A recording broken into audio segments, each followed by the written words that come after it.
بالنسبة لللادر دايجرام وازاي ان احنا نبدأ نقراه. في البداية بيبقى كل اوتبوت من دول بيبقى هنا هو في الناحية دي، زي ما النظام الاوروبي بيبقى في الاخر خالص، هنا بيبقى في ناحية اليمين. طيب بيبقى موجود على كل اوتبوت حروف زي ما احنا خدنا الاختصارات. سي ار اختصار للريلي، وام اختصار للموتور، ام 1 ام 2 ام 3، فهي بيبقى موتور 1 2 3. والمفروض ان هو كمان هنا يقول او ال اللي هو الاوفرلود 1 2 3 زي بالظبط الموتور. طيب رغم ان ديت بتعتبر ستاندر، لكن في اغلب الرسومات واغلب الرسومات الكهربيه موجود ارشادات تساعدك على انك انت تفهم ده بتاع ايه وده بتاع ايه وده بتاع ايه. فهنا بيقول كنترول ريلي، هنا موجوده على العموم، اطلاقها على العموم، لكن بيبقى في الاصل هنا يقول لك ريلي اوف كذا. ده الريلي بتاع السيفتي، ده الريلي بتاع الستارت، ده الريلي بتاع الستوب، ده الريلي اللي هو بيدي اوردر لكونفاير يشتغل، ده الريلي اللي هو بيدي اوردر للفالف ده يشتغل. فهي بيبقى ده بيسمى على المسمى الاوردر اللي هو بيديه من خلال الكونتاكت. يعني ده بيستخدم في ايه الريلي ده، فبيقولوا ده بتاع الستارت فبيسموه الستارت ريلي. فهنا عندنا هنا الستارت ريلي هو هنا فعلا بيستخدم كستارت ريلي، لان البوش بوتون ان هو الستارت والبوش بوتون ستوب والكونتاكت الاول. بيبقى في بعض المفاتيح هنشرحها، فبيبقى الكونتاكت اللي هو بيبقى هولدنج كونتاكت، وبيبقى ده بيشتغل. مجرد ما ده بيشتغل هيلقط الباقي. بس نبدا، خلينا ما نستعجلش. فهمنا الرموز ده، الرموز دي او الاختصارات بتاعت دي، فهمنا ان دي رايحه فين. بيبقى برضو في الام واحد بيقول لك، ما بيقولكش ده موتور ستارتر، فما بيقولكش ان ده موتور ستارتر واحد او اتنين او تلاته، لا بيقول لك موتور ستارتر مثلا ده بتاع بلور، او ده بتاع كونفاير، وممكن يكون كونفاير 1 كونفاير 2 كونفاير 3، او ممكن يكون ده بتاع التشغيل حاجه معينه في الدايره، فبيقول لك ان ده بتاع كذا. فبيبقى التوصيف بتاعه موجود كده، يبقى ستارتر لكذا، ستارتر للكونفاير واحد، ستارتر كونفاير اتنين، وهكذا. طيب بعد ما هناخد ده خدنا الكنترول ريلي وايه، وده يعتبر الكنترول بتاع الستارت او الكنترول الستارت كنترول ريلي. طيب بعد كده بيديني حاجات معينه. الريلي ده كويل بس. طب احنا ايه اللي هناخده بعد كده هو من الريلي؟ في كونتاكت، فبيديني سي ار. طب سي ار 1 وسي ار 2، معنى كده ان سي ار الكونتاكت رقم واحد بالنسبه للريلي، والكونتاكت رقم اتنين بالنسبه للريلي. يبقى اذا لو ده لقط، يبقى جميع الكونتاكت اللي هي نورمالي اوبن هتقفل على طول. مجرد ما ده بقى يبقى انرجايز، يبقى الكونتاكت المفتوح هتبقى انرجايز هي كمان وهتقفل، والكونتاكت المقفوله هتفتح على طول مجرد ما ده يلقط. طب ده لقط، يبقى ده المفتوح ده هيقفل، وعشان كده بيستخدموه كهولدنج كونتاكت. مجرد ما ده قفل زي ما احنا شرحنا في السويتشات، ده هيفتح. لكن ده هيفتح لانه هو على طول بوش بوتون بيرتد في ساعتها، بيبقى ده تلقيط لحظي او توصيل لحظي. فمجرد ما ده لقط خلاص قفل ده، فالكهرباء بتمشي كده كده، بيفضل ده لاقط. مجرد ما ده يلقط يجي جاي ده لاقط موجود برضه هو كمان. لما يلقط هيشغل لي الموتور واحد، وبالتالي الاوفرلود مقفول خلاص، مفيش اي مشكله، موتور واحد هيشتغل. طيب لما موتور واحد يشتغل هيشتغل ده، ثلاثة ما اشتغلش. وما دام ما اشتغلش ثلاثة اللي هو الستارتر موديل ستارتر ثلاثة، يبقى الكونتاكت بتاعته ده هتفضل مقفولة. يبقى دوت هيشتغل مع الريلي، وده حاجه جاي قافل، ده هيشغل لي موتور اتنين. يبقى اذا مجرد ما انت تتك او تضغط على البوش بوتون ده هيشغل لي الريلي ده، وبالتالي هيشغل الموتور ده، والموتور ده هيشغل الموتور ده. لكن لما يجي بعد كده هوت نعمل ستارت للموتور نمره 3 في هنا، لما نيجي احنا الموتور ام 2 لما يشتغل ده مقفول اصلا، لما يشتغل ده هيفتح. قلنا لما اول ما يبقى انرجايز النقط المقفوله تفتح والنقط المفتوحه تقفل. خلاص خدها قاعده. يبقى معنى كده ان لما ام 2 يشتغل ده هيفتح، يبقى نضمن ان ام 3 مش هيشتغل. وام 3 طول ما هو مش شغال هيفضل ام 3 دي مقفوله على طول، هيشتغل. مجرد ما يشتغل هيعكس الكونتاكت طبقا للقاعده، هيفتح دي هيوقف ده. يبقى موتور 2 طول ما هو شغال موتور 3 مش هيشتغل، وموتور 3 لما يكون شغال موتور 2 مش هيشتغل. يبقى قلنا ان اللود دايما بيبقى على اليمين في اللادر دايجرام. طيب لكن ايه مفهوم اللود في دوائر التحكم؟ ده مفهوم اللود ان هو كل حاجه بتستهلك باور. بمعنى ان الكومبوننت ديت سواء اذا كانت كويل بتاع الموتور ستارتر، هي عباره عن ملف، والملف ليه مقاومه، والمقاومه بتبدا تسحب تيار. يبقى وده واللمبه كذلك دي بايلوت لايت بيبقى برضو بتسحب تيار، وبالتالي يبقى هو ده حسابات اللود. طب هنيجي نقول ان الكونتاكت دي لود؟ لا مش لود. الستارت دي لود؟ لا مش لود. الكونتاكت بتاعت الموتور ستارتر لود؟ لا برضو مش لود. يبقى اللود هو كل ما كان بيوصل له الباور سواء من ال L1 او ال L2، بيبقى واصل له من هنا او من هنا، وبيبدا الباور يوصل له. مجرد ما الباور يوصل له يبقى هو دوت اللود بتاعنا. يبقى يتم حساب اللود بتاع الكنترول على حسب الاوتبوت بتاعنا اللي هو بيخرج لي، سواء الموتور ستارتر اللي بيخرج لي الموتور، او اللمبه او لمبه البيان، او ريلي، او فالف الكويل بتاع الفالف، او اي حاجه من دي، هي دي اللي تسمى لود. يبقى احنا علشان نحسب الاحمال بتاعه دوائر الكنترول يبقى احنا لازم ناخد كل كويل موجود وكل اللمبه موجوده وكل الحاجات دي عشان نقدر ان احنا نشوف الترانسفورمر والاوتبوت بتاعه هيستحمل قد ايه. دي ضروريه.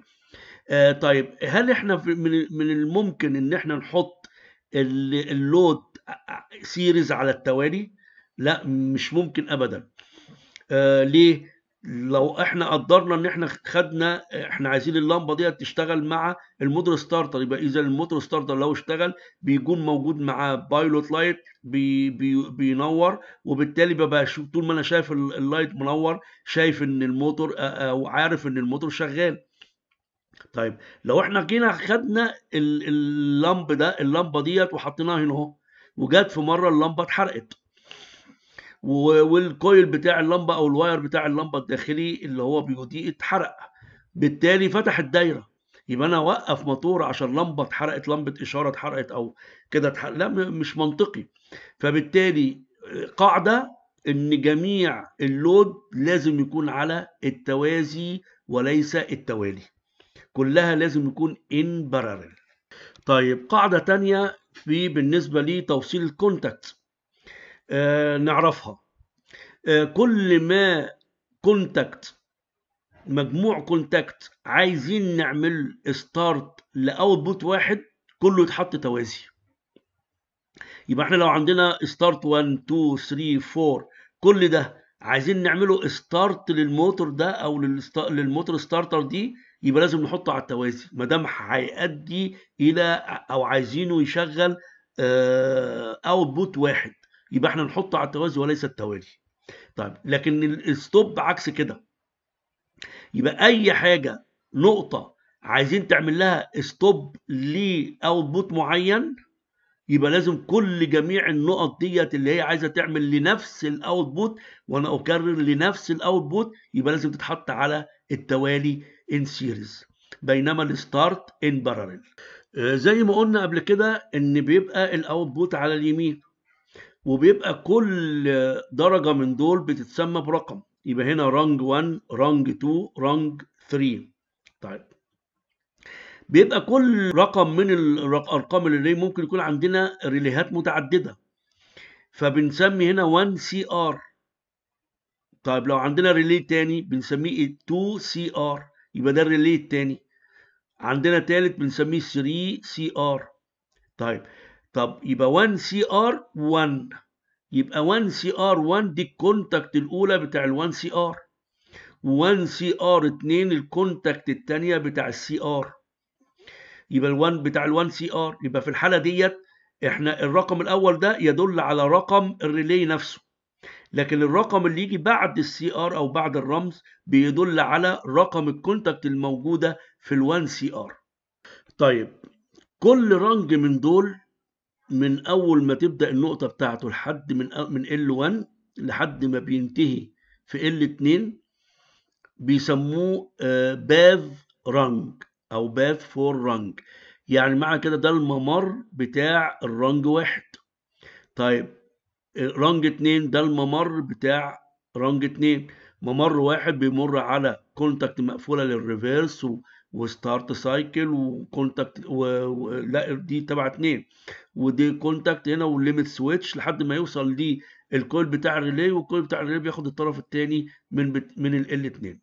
طيب الرنج 2 عندنا في نقطه واحده بس خاصه بال1 سي ار. رنج 3 عندنا نقطه خاصه بال1 سي ار اللي هي النقطة 2، وبتوصل لحد SOL اختصار سولونويد A، بيسموه سولونويد A. طبعا زي ما قلنا في الإرشادات مش هتلاقيه سولونويد A، هتلاقيه سولونويد خاص بتشغيل كذا، تشغيل حاجة معينة أو محددة. طيب في اللادر دياجرام بيكون أحيانا الورق بتاعه كتير والصفحات بتاعته كتير. طب انا هوصل للنقط بتاعه الريلي دي ازاي؟ ممكن النقطه بتاعه الريلي دي تكون في ثالث صفحه او رابع صفحه، وبالتالي هو بيقول لك النقط ديت فين من خلال ارقام بتعتبر كريفرنس ترجع لها. فهو هنا هو بيبقى الصفحه كل صفحه ليها رقم، هيكتب لك بعد كده رقم الصفحه، لكن عشان بس نوضحها، وكل القوسين بين القوسين دول يبقى دي 2، يبقى رنج 2 و3 رنج 3. لو في صفحة تانية هيكتب لك قبل منها رقم الصفحة وبين قوسين 2 و3. يبقى لو احنا شفنا الرنج 2 دي والرنج 3 ديت في صفحات تانية مش في نفس الصفحة، هيكتب لك رقم الصفحة هنا، ويبقى زي ما قلنا 2 و3 دي الرنج 2. طب احنا عايزين دلوقتي هو ليه بيدينا الارقام دي بتاعت ايه؟ على طول انت تعرف ان هي مش بتاعت الكونتاكت، دي على طول بتاعت الاوتبوت بتاعتنا. يبقى بتاعت الريلي ده يبقى كونتاكت في رنج 2 هتلاقي كونتاكت واحد، رنج 2 هتلاقي 1 سي ار اهي ال1 سي ار وبعدين واحد، يبقى دي الكونتاكت الاولى موجوده في رنج 2. فهمناها؟ طيب الرنج 3 يبقى في كونتاكت من ال1 سي ار في رنج 3، هنروح لرنج 3 هنلاقي فعلا في كونتاكت بتاعه ال1 سي ار اللي هي رقم 2 كونتاكت 2. يبقى لما ده يشتغل على دول ده هيفتح، دول ما دوت مش شغال السولونويد فالف ايه شغال. يبقى في الحاله ديت الريفرنس اللي بيديها لك هنا او الارقام الريفرنس اللي بتديها لك هنا هي عليها عامل كبير جدا جدا في فهم الرسم الكهربي. نيجي عند نقطة مهمة وهي ازاي ان احنا نتتبع الوايرنج. الديزاينر عملوا حاجات مهمة جدا تخليك تتتبع الوايرنج بسهولة، وبعض الشركات ما بتلتزمش بالحاجات دي كلها وبتركب الأسلاك بشكل عشوائي، لكن الشركات المحترمة اللي هي بتعمل وايرنج ورسم محترم بتعمل اللي احنا هنشرحه دلوقتي. بيعملوا ايه؟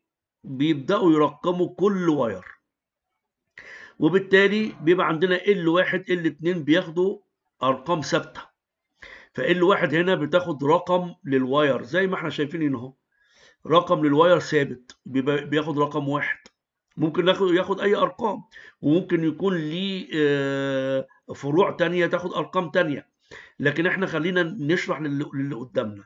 يبقى ال1 بياخد رقم واحد خلاص في كل الاحوال، يبقى كل اللي متوصل هنا هتلاقي عند النود دي او عند نقطة التجميع دي هتلاقي واخد واحد، ولو نزلنا هتلاقي واخد واحد. طب بالنسبة ل2 واخدة 5، لو نزلت برضه على اي L2 هتلاقيها 5. يبقى اذا L1 وL2 هم دول الفولت بتاع الكنترول بتاعنا. طيب بعد كده بيطلع من ايه؟ بيطلع رقم واحد بيدخل على بوش بوتن ستوب، ريفيرس بيدخل برقم 1 يخرج رقم 2، ورقم 2 يبدأ يروح عند نقطة توزيع ونقطة تجميع، بتدخل هنا 2 وهنا 2 لأن هي دي كل ده 2 ده 2 ده 2، يبقى الثلاثة دولت متجمعين في النقطة دي. ممكن يتجمعوا في النقطة ديت وتبدأ تتفرع منهم، وممكن يتجمعوا في النقطة ديت وتبدأ تتفرع منهم، أيا كان، لكن هتلاقي ده 2 وده 2 وده 2، هتبقى قياس واحد. طيب تخرج من هنا 2 وهنا 2، هتخرج من الرنج 1 هتخرج 3، وبالتالي هتخرج من الرنج 2 برضه هتخرج 3، لان هي الاثنين كونتاكت دول بارلل متوازيين، يبقى هياخدوا نفس الكونتاكت، ودي مفتوحه ودي مفتوحه هياخدوا نفس الكونتاكت. هتبدا تطلع ب3، هتخش على ليميت سويتش، ده الرمز بتاع الليميت سويتش، وده الاختصار بتاع الليميت سويتش LS 1 LS، ولو عندنا ليميت سويتش تاني هيبقى 2 LS زي ما احنا خدنا نفس حاله الريلي. طيب هيدخل على بسلك رقم 3، هيطلع على سلك رقم 4، وبعد كده هو 4 هيدخل على الطرف الأول من الكويل بتاع الريلي ويطلع، يبقى هو ال5 هيكون واخد ال2. طيب كذلك في الرنج 3 هيبقى 1 زي ما احنا قلنا ال1 بياخد 1، هيخرج من النقطة الثانية للريلي 6. احنا هنا انتهينا، هنا 5 ما نقدرش نرقم ال5، خلاص بيخرج 6 ويطلع من ال6 هيبقى 6 يوصل للكويل بتاع السولونويد فالف، ويبقى ياخد الطرف الثاني 5. وفي الحالة ديت ان احنا نقدر نتتبع الوايرنج. طيب نقطة مهمة جدا جدا، لو انا عندي الريلي ده مش لاقط ومش عارف انا اي نوع من انواع الحاجات دي اللي مش شغال، هنثبت الكومن بتاع الافو هنا. احنا عارفين على طول بيبقى معروف الكنترول بتاعي كام، دي من اساسيات عملك ان انت تعرف L1 وL2 اللي داخلين للكنترول كام، دي من اساسيات العمل بتاعتك. بتبقى اول حاجه بتعرفها لما تيجي تفتح البانل، تعرف الفولت، المين فولت، المين باور قد ايه، والفولت بتاع الكنترول قد ايه، ولو عندك كذا فولت متعدد يبقى تبقى فاهمهم وعارف كل واحد رايح فين. يبقى اول حاجه بنبقى عارفين L1 وL2، وانا عايز اشوف الكويل دوت شغال ولا مش شغال. طيب هنثبت الكومن هنا عند L2 على اي طرف لل5، ونبدا نتحرك بالطرف بتاع الباور. اول حاجه هنقيس الطرف 4، لو في باور يبقى الكويل ده هو اللي بايظ، يبقى بين هنا وبين هنا 4. لو في باور بين 4 وبين 5 يبقى الباور، يبقى كل ده سليم، وصل له الفولت لحد هنا، ويبقى ده اللي هو بايظ مقطوع من الداخل، يبقى انت تقدر تغير الريلي ده. طيب ما قسناش، مقاس معايا الفولت بتاعي، هنجي رايحين رقم 3، هنقيس بين هنا ال2 و3، لقيت في فولت، يبقى هو لحد هنا 4 مش واصل، لقيت هنا في فولت. طيب هترجع تقيس 4 مفيش فولت، يبقى هنا اللي مفتوح، يبقى الكونتاكت بتاع الليمت سويتش ده هو اللي بايظ. ما دام هنا في فولت يبقى الكونتاكت بايظ. طيب قدر ما لقيناش فولت يبقى الكونتاكت ده سليم. طيب هنبدا ننقل من 3 ننقل ل2. طيب لقينا في فولت، يبقى الكونتاكت بتاع الريلي او البوش بوتون ستارت،